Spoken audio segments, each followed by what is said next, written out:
If WhatsApp calls are not showing on POCO F8 Pro or POCO F8 Ultra, then here's what you can do. First of all, we're gonna go to settings. In the settings, if you scroll down, you should be able to find apps. And here we need to find WhatsApp, of course. And once you find it, let's select it. And in here, what we're gonna do is we're gonna go to notifications. You want to make sure that notifications are enabled.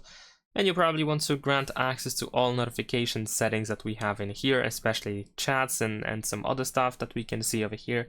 And just make sure that all of these notifications are actually enabled, especially lock screen notifications. These are quite crucial because most of the time, if WhatsApp is not showing incoming calls, then it happens when our phone is locked. So make sure that lock screen notifications are on.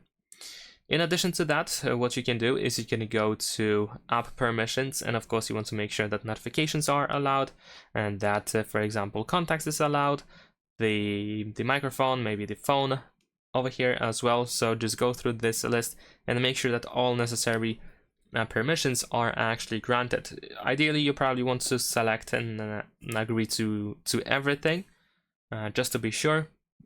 And once you do that, what you can also do is if you checked if it helped, if it's working, and if it doesn't, then in that case we can go back to settings and we're gonna open notifications and status bar.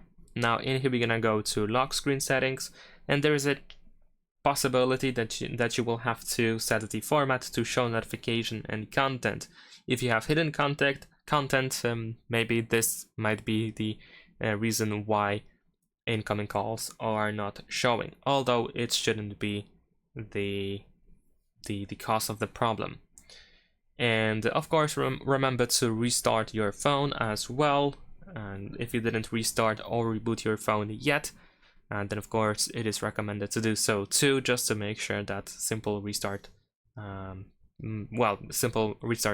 be quite helpful as well.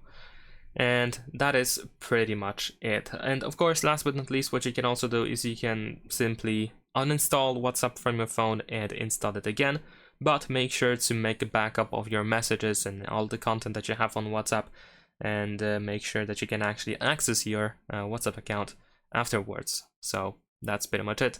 Thanks for watching, leave a like and subscribe.